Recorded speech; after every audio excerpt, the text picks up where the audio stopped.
Elle ressuscite à l'écran dans Coco avant Chanel. Miss Totou, bonjour. Bonjour. Alors, vous êtes finalement un trompe-l'œil à vous toute seule. Je sais pas si je suis un Taratata. trompe-l'œil, mais disons que c'est vrai que je suis sûrement plus forte que ce que je parais. Ouais. Anne Fontaine raconte que vous pressentiez que ce rôle vous était prédestiné, que vous alliez un jour croiser Coco Chanel. Comment le saviez-vous? Disons qu'on m'avait déjà proposé plusieurs fois des prémices de projet. Voilà, je trouvais que j'avais quand même une ressemblance physique. Donc, oui, c'était pas un personnage qui m'était étranger. Oui, j'avais la sensation que je croiserais peut-être un jour sa route. Ouais. Mais après, je ne pensais pas que j'étais prédestinée à l'interpréter. Quel a été l'argument massu d'Anne Fontaine?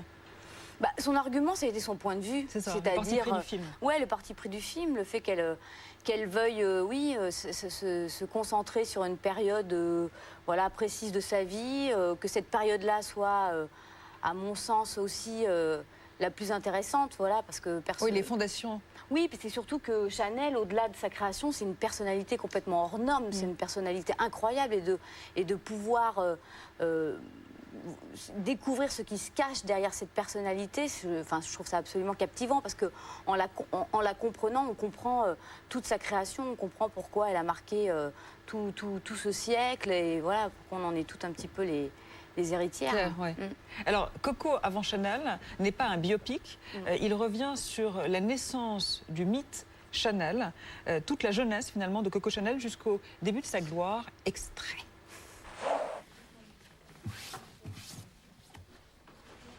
Ça, c'est parfait. J'ai aussi un très joli parme dans le même tissu qui mettrait plus votre teint en valeur. Non, il n'y a que le noir qui fait ressortir les yeux.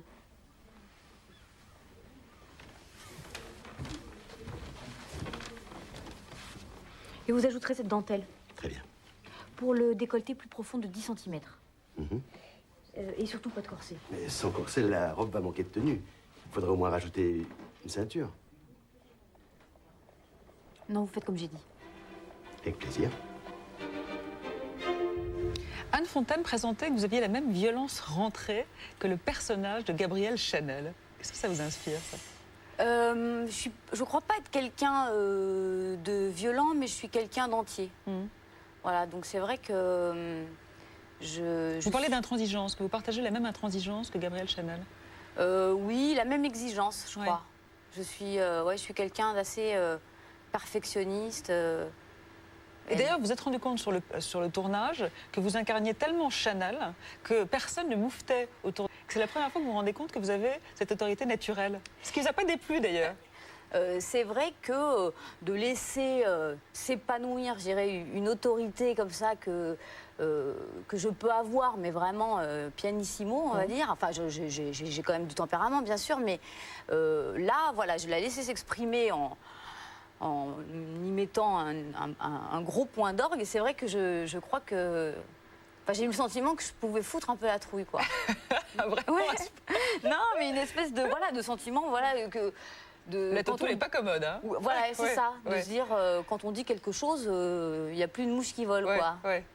Est-ce que le seul sur le tournage qui a réussi à vous dérider, finalement, c'est Benoît Poelvoorde avec parce qu'il est naturellement, authentiquement, toute la journée très drôle. Oui. Est-ce que vous arrivez à vous concentrer avec ces blagues de corps de garde? Non, disons que la concentration, c'était pas forcément difficile. C'était de réussir à garder de l'énergie. Oui. Voilà. Parce qu'il vous épuisait. Non, c'est quelqu'un qui en a beaucoup. Ouais. Et c'est vrai que c'est un immense bonheur que de l'avoir sur un plateau, quoi, parce que quand il s'agit de travailler, il est présent, il est généreux, il est sérieux, il est extrêmement disponible. C'est un bon élément. Ah ouais, non, vraiment. Ouais. Benoît Poelvoorde a déclaré la semaine dernière à RTL qu'il envisageait d'arrêter le cinéma. Vous prenez ça au sérieux? Non, je crois que je le prends pas trop au sérieux, en fait. Ouais. Ce serait... Non, et puis Ce serait une erreur absolue. Je crois que c'est pas possible. Je pense qu'il aime quand même énormément ce qu'il fait. Et c'est vrai que ce serait... Et il le fait toujours avec tant d'excellence. Non, moi, je pourrais juste éventuellement lui conseiller de prendre des vacances, voilà. Mais je crois qu'on est...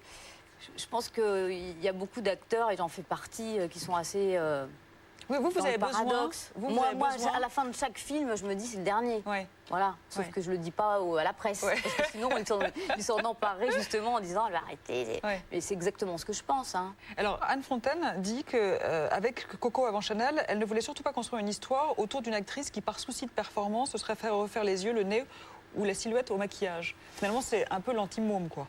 Oui, mais disons, je pense pas que ce soit un souci de performance. Je crois que c'est une question plus de parti pris pour moi. Voilà.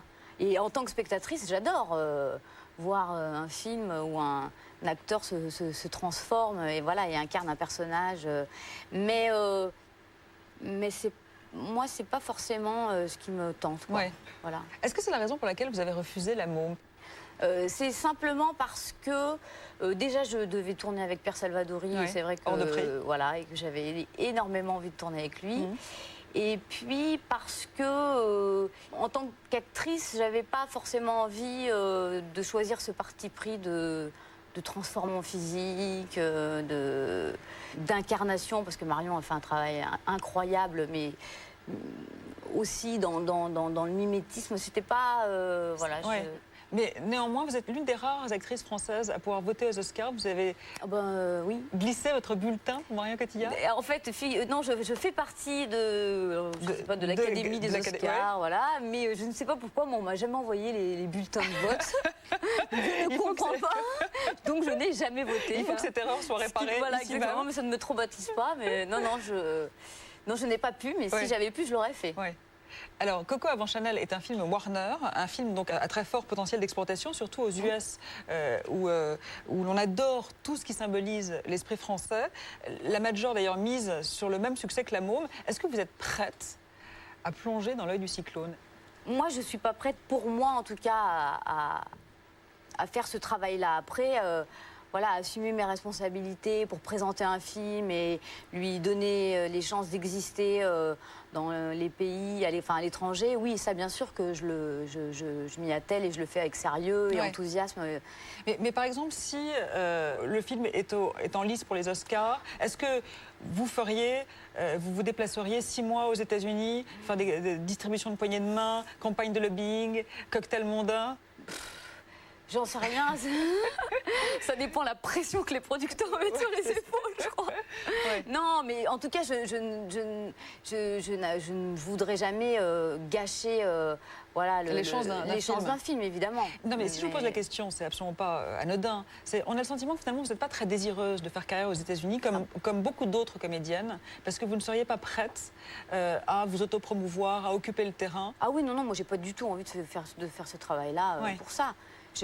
J'aime participer voilà, à une aventure comme ça, étrangère, mais voilà, je dirais presque pour l'exotisme. Et si ça m'arrive une fois de temps en temps, je suis ravie.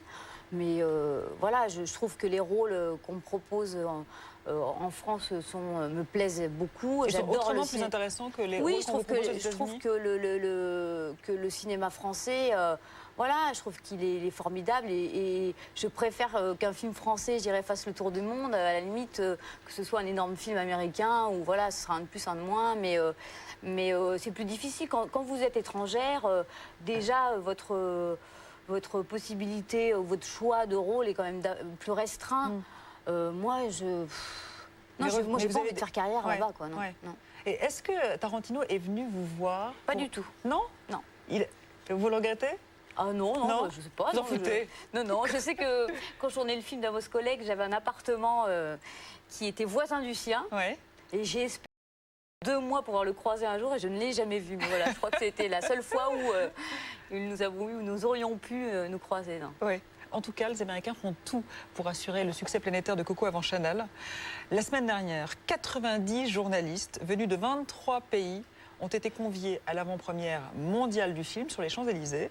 Un dispositif évidemment exceptionnel pour un film français, comme l'a constaté Stéphanie Camon. On regarde.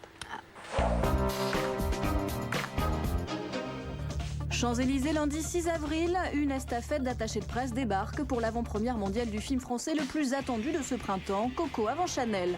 1, 2, 3, 4 attachés de presse du film, plus les agents d'Audrey Tautou, Au total, la bagatelle de 8 communicants.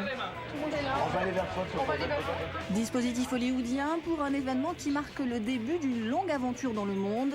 Coco a été acheté par une 60aine de pays et pour s'assurer un retentissement international, les producteurs français se sont alliés à la Warner qui a flairé la bonne affaire. Dès que nous avons été impliqués dans ce projet, nous savions que le film allait être distribué partout.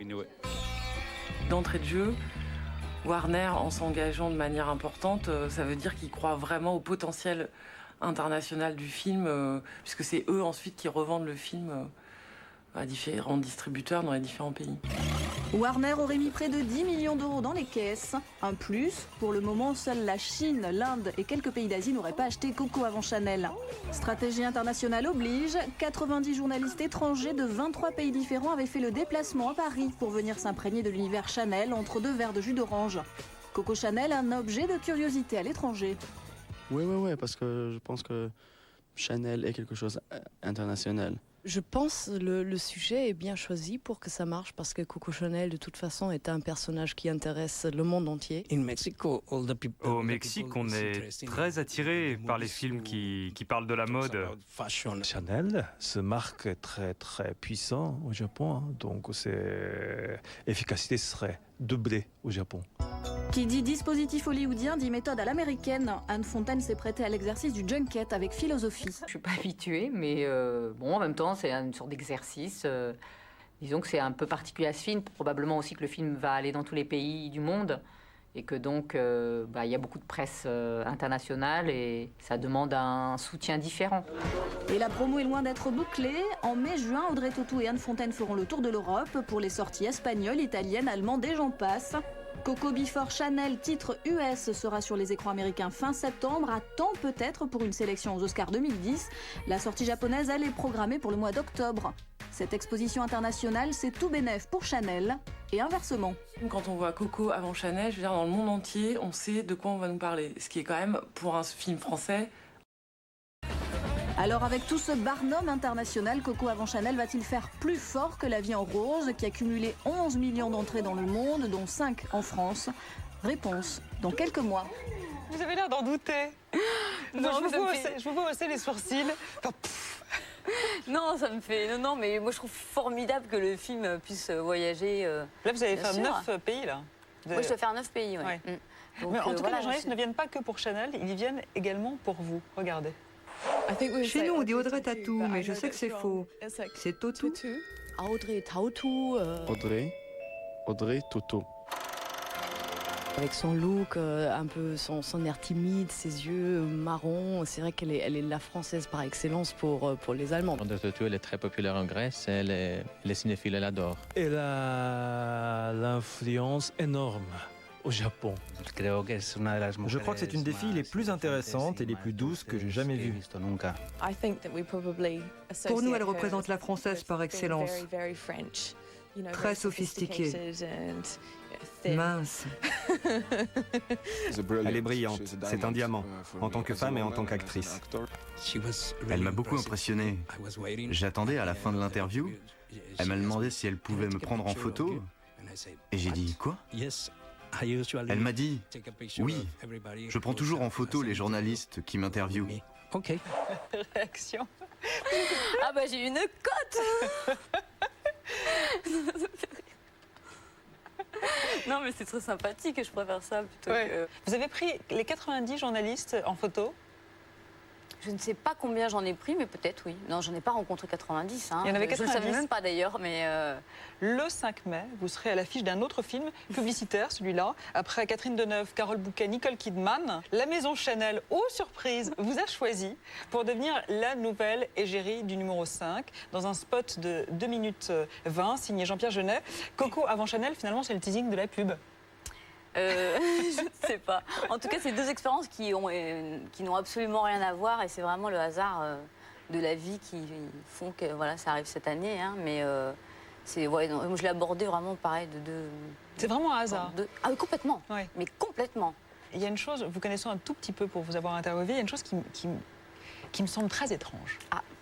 Comment se fait-il qu'une femme, qu'une jeune fille, qui déteste autant le cirque médiatique, accepte de se métamorphoser en fille de pub? Parce que cette expérience, parce que déjà on m'en avait, j'ai jamais accepté auparavant, c'est la première fois. Oui. Et je pense très sincèrement que ce sera la dernière. J'ai accepté pour plusieurs raisons. La première, c'est parce qu'il s'agit d'un film de pub lambda, mais vraiment d'un petit film où je n'ai eu à aucun moment le sentiment de vendre quelque chose. Mais voilà. de fait vous devenez l'incarnation, l'image numéro 5. Oui, mais le ça, parfum à la limite, le plus vendu dans le monde. Ouais, mais ça, bizarrement, ça ne m'effleure pas. Enfin, ça me préoccupe pas. C'était de retrouver Jean-Pierre Jeunet, son équipe. Voilà, il s'agit aussi de ce parfum-là qui est tellement... c'est vrai, qui est tellement incroyable que je me suis dit, là, vraiment, toutes les conditions sont réunies. Voilà, pour accepter. Alors, qu'est-ce qui va peser le plus dans votre déclaration d'impôt 2009? Le spot ou le film? Le spot. Le spot, évidemment. Est-ce que vous vous intéressez un peu à l'autre image de Chanel, Anna Mouglalis, qui va également interpréter Coco Chanel et Igor Stravinsky?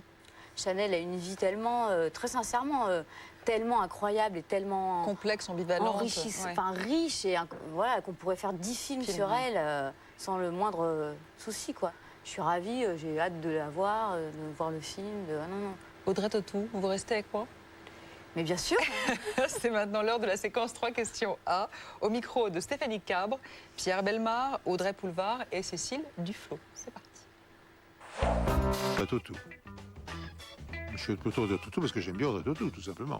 Je suis plus touchée par Coco avant Chanel que par Coco de Gad Elmaleh. Puis j'ai tourné avec Audrey Tautou, donc forcément ça crée des liens. Ni l'un ni l'autre. Mais évidemment, on a tourné séparément, donc je ne l'ai jamais rencontré.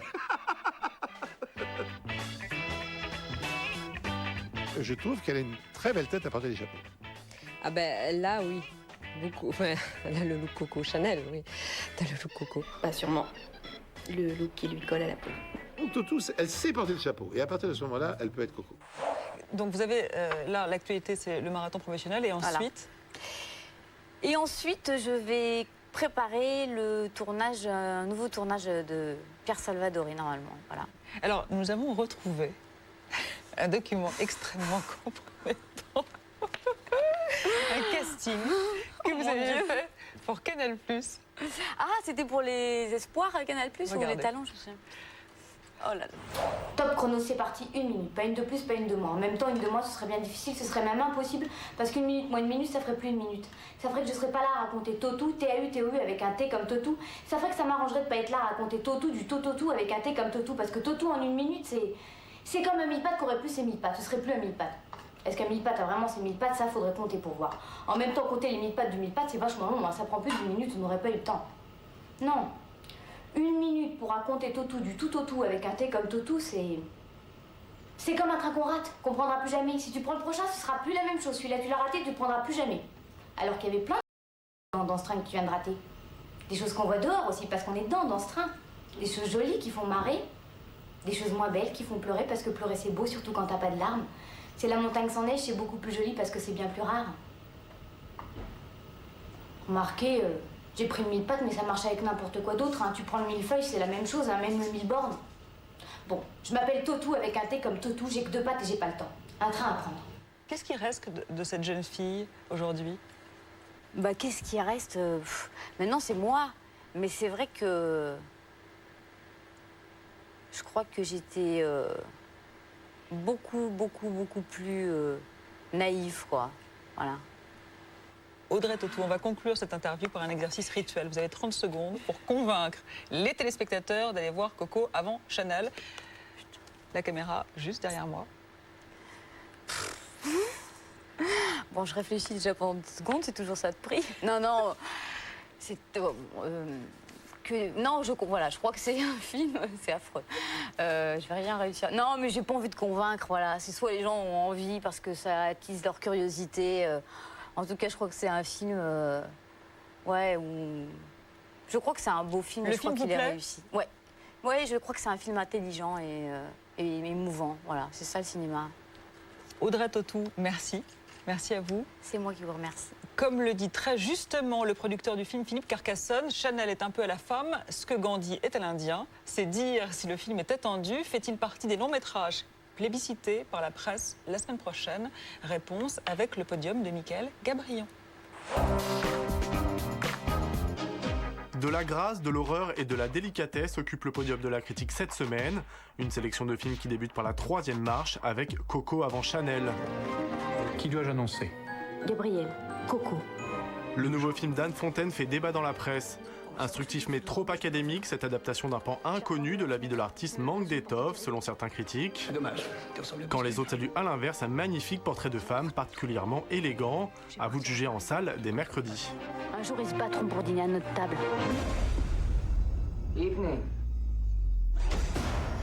La dernière maison sur la gauche accroche la 2e marche du podium cette semaine.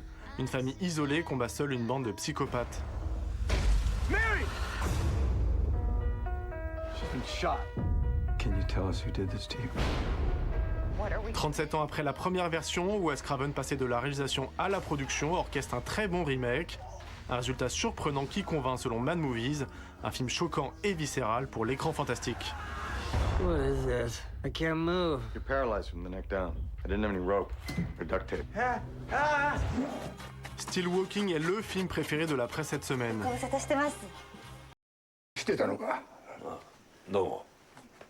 L'histoire d'une famille japonaise qui se retrouve 15 ans après pour évoquer un fils disparu émeut les journalistes.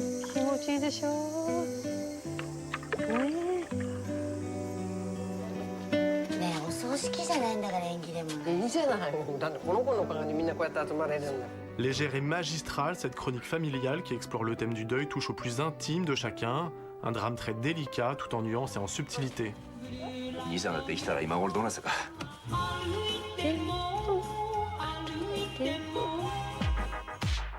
Coco avant Chanel, La dernière maison sur la gauche et Still Walking, 3 nouveaux films à voir évidemment en salle dès mercredi. Voilà, c'est tout pour aujourd'hui. Pour les accros ou les lève-tard, l'intégralité de l'émission est disponible sur notre tout nouveau